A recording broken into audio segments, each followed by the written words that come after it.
ज्ञानवापी मस्जिद के तहखाने में लगभग 31 साल बाद 1 फरवरी 2024 को हिंदुओं द्वारा पूजा अर्चना शुरू की गई। ज्ञानवापी मस्जिद पर आर्कियोलॉजी सर्वे ऑफ इंडिया की एक रिपोर्ट आई है, जिसके मुताबिक मस्जिद के निर्माण में मंदिर के खंभों के साथ ही अन्य हिस्सों का बिना ज्यादा बदलाव किए इस्तेमाल किया गया है। ASI की रिपोर्ट से ये साफ हो गया है कि मंदिर के स्ट्रक्चर को यूज करके ही मस्जिद बनाई गई है। रिपोर्ट सार्वजनिक होने के बाद हिंदू पक्ष ने वाराणसी कोर्ट से पूजा की गुहार लगाई और कोर्ट ने काशी विश्वनाथ ट्रस्ट बोर्ड को पूजा पाठ की जिम्मेदारी दे दी, जबकि मुस्लिम पक्ष ने कानूनी लड़ाई को आगे जारी रखने का ऐलान किया है। आज की वीडियो में हम जानेंगे कि काशी विश्वनाथ मंदिर का एक हिस्सा ज्ञानवापी मस्जिद कैसे बना और इस कंट्रोवर्सी की टाइमलाइन क्या है। काशी विश्वनाथ मंदिर भगवान शिव को समर्पित सबसे प्रसिद्ध हिंदू मंदिरों में से एक है। यह वाराणसी उत्तर प्रदेश में स्थित है। यह मंदिर पवित्र नदी गंगा के पश्चिमी तट पर है और 12 ज्योतिर्लिंग में से एक है। मंदिर के मुख्य देवता को विश्वनाथ या विश्वेश्वर के नाम से जाना जाता है, जिसका अर्थ है ब्रह्मांड के शासक। वाराणसी शहर को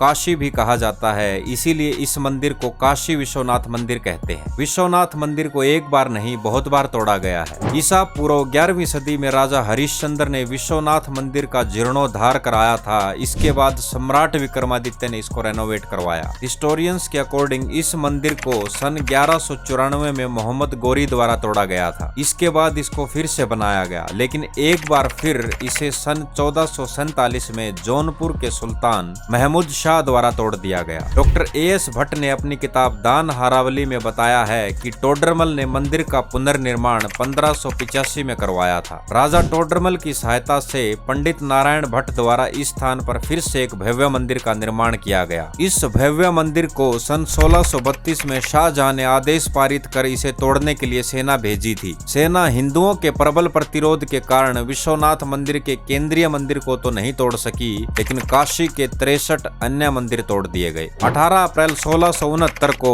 औरंगजेब ने एक फरमान जारी कर काशी विश्वनाथ मंदिर को ध्वस्त करने के आदेश दिए। यह फरमान एशियाटिक लाइब्रेरी कोलकाता में आज भी सुरक्षित है। उस समय के लेखक साकी मुस्तईद खां द्वारा लिखित मासीदे आलमगिरी में इस ध्वंस का वर्णन किया गया है। औरंगजेब के आदेश पर यहाँ का मंदिर तोड़कर एक ज्ञानवापी मस्जिद बनाई गई थी। 2 सितंबर 1669 को औरंगजेब को मंदिर तोड़ने का कार्य पूरा होने की सूचना दी गई। औरंगजेब ने प्रतिदिन हजारों ब्राह्मणों को मुसलमान बनाने का आदेश भी पारित किया हुआ था। इसीलिए अगर आप देखोगे तो उत्तर प्रदेश के 90% मुसलमानों के पूर्वज ब्राह्मण हैं। 18वीं शताब्दी में इंदौर की महारानी अहिल्याबाई द्वारा इस मंदिर का जीर्णोद्धार फिर से करवाया गया। अहिल्याबाई होलकर ने इसी परिसर में विश्वनाथ मंदिर बनवाया, जिस पर पंजाब के महाराजा रणजीत सिंह ने सोने का छत्र लगवाया था। ग्वालियर की महारानी बैजाबाई ने ज्ञानवापी का मंडप बनवाया और महाराजा नेपाल ने वहां विशाल नंदी प्रतिमा स्थापित करवाई थी। सन 1809 में काशी के हिंदुओं ने जबरन बनाई गई मस्जिद पर कब्जा कर लिया, क्योंकि यह संपूर्ण क्षेत्र ज्ञानवापी मंडप का क्षेत्र था, जिसे आजकल ज्ञानवापी मस्जिद कहते हैं। 30 दिसंबर 1810 को बनारस के जिला अधिकारी मिस्टर वॉटसन ने वाइस प्रेसिडेंट इन काउंसिल को एक लेटर लिखा था, जिसमें लिखा था ज्ञानवापी परिसर हिंदुओं को हमेशा के लिए सौंप दिया जाना चाहिए, लेकिन यह कभी संभव नहीं हो पाया। इसके बाद 1984 में पूरे भारतवर्ष के हिंदू संतों की एक धार्मिक बैठक हुई, जिसमें 3 महत्वपूर्ण हिंदू मंदिरों पर दावा करने के लिए एक राष्ट्रव्यापी प्रस्ताव जारी किया गया। ये उसके बारे में था जहां कथित तौर पर मस्जिदें बनाई गई थी। अयोध्या हिंदू देवता राम का जन्म स्थान, मथुरा हिंदू देवता कृष्ण का जन्म स्थान और काशी विश्वनाथ मंदिर। अयोध्या राम मंदिर की प्राण प्रतिष्ठा पूरी हो चुकी है। उस पर मैंने एक अलग से वीडियो बनाया है, उसका लिंक आपको डिस्क्रिप्शन बॉक्स में मिल जाएगा, उस पर भी एक बार जरूर विजिट करें। हिंदू संगठनों का सबसे पहला टारगेट था बाबरी मस्जिद। 1990 के दशक में राम मंदिर आंदोलन ने जोर पकड़ा तो भारत की केंद्र सरकार प्लेस ऑफ वर्शिप एक्ट 1991 लेकर आई। 1991 में लागू किया गया यह एक्ट कहता है कि 15 अगस्त 1947 से पहले अस्तित्व में आए किसी भी धर्म के पूजा स्थल को किसी दूसरे धर्म के पूजा स्थल में नहीं बदला जा सकता। यदि कोई इस एक्ट का उल्लंघन करने का प्रयास करता है तो उसे जुर्माना और 3 साल तक की जेल भी हो सकती है। इस कानून में एक एक्सेप्शन था। यह कानून अयोध्या, बाबरी मस्जिद और राम मंदिर पर लागू नहीं हुआ था। 1991 में ज्ञानवापी का मुद्दा भी उठा हुआ था। मामला कोर्ट पहुंचा, लेकिन ज्यादा कुछ बना नहीं और 2019 तक ये ठंडे बस्ते में ही पड़ा रहा। दिसंबर 2019 में अयोध्या फैसले के बमुश्किल 1 महीने बाद ज्ञानवापी मस्जिद के आर्कियोलॉजिकल सर्वे की मांग करते हुए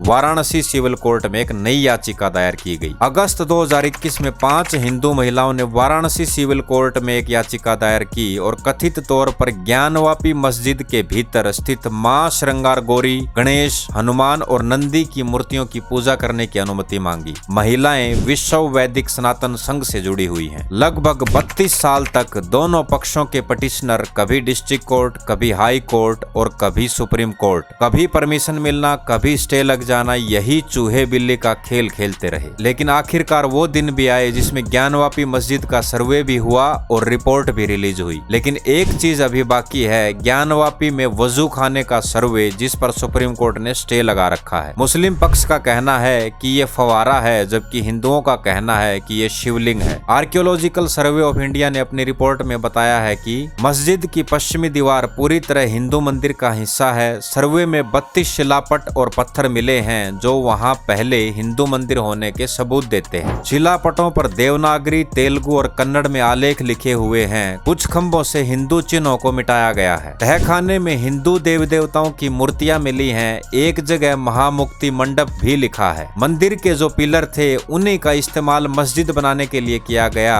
अयोध्या की तरह ही मस्जिद से पहले मंदिर का स्ट्रक्चर मिला है। अब इस मामले में ये देखना बाकी है कि क्या सुप्रीम कोर्ट वजू खाने का सर्वे करवाने की परमिशन देगा या नहीं। वाराणसी कोर्ट ने हिंदुओं को मस्जिद के तहखाने में पूजा की परमिशन तो दे दी है, तो क्या सुप्रीम कोर्ट इस पर रोक लगाएगा। एएसआई का सर्वे साइंटिफिक तरीके से हुआ है, तो क्या place of worship act 1991 Gyanvapi पर लागू नहीं होगा। कानूनी लड़ाई अभी काफी लंबी चलने वाली है, तो दोनों ही पक्षों को अभी लंबा इंतजार करना पड़ेगा। वीडियो इन्फॉर्मेटिव लगी हो तो लाइक, सब्सक्राइब और शेयर करना ना भूलें। आपका सब्सक्रिप्शन मेरे लिए मोटिवेशनल होता है। जय हिंद।